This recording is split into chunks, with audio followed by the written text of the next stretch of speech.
We were 11 when my sister and I found the dog's skull out in the woods.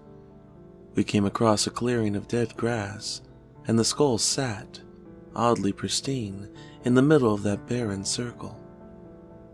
Being the tomboy she was, Ashley immediately became enamored with its morbid curves and caverns.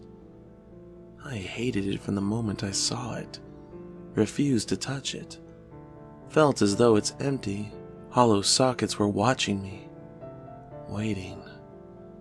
Despite my fervent protests, Ashley insisted on bringing the skull home with us, going so far as to set up a kind of shrine for it on her end of the dresser. As we lay in our beds that evening, separated by the dark gulf of the room we shared, my eyes kept drifting to the vague white shape that was the skull. I didn't sleep well that night. The next morning, the skull had regrown its lower jaw and the several teeth that had been missing the night before. Ashley insisted that the skull had always been intact, but beneath the veneer of dismissive belief, I could tell she didn't believe her own words. She spent all day poking fun at me for my fear of the skull, my belief that it was somehow growing. But that night, she casually covered it with a blanket before we went to bed. She didn't meet my eyes as she walked across the room, and I didn't mention it.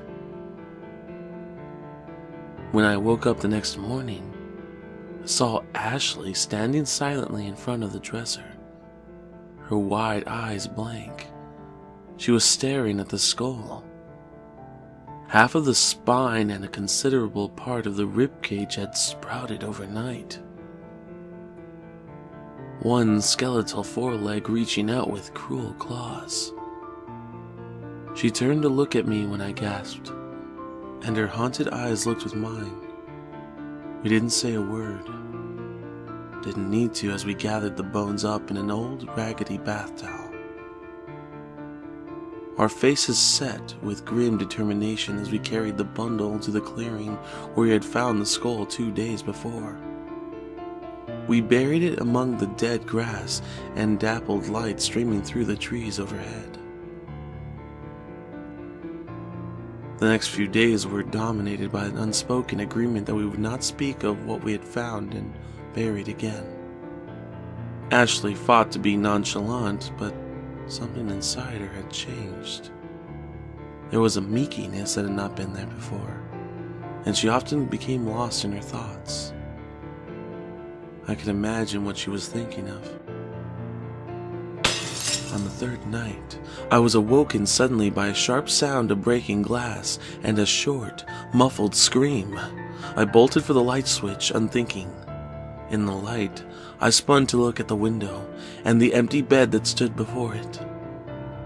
My sister's bed. There was no sign of Ashley.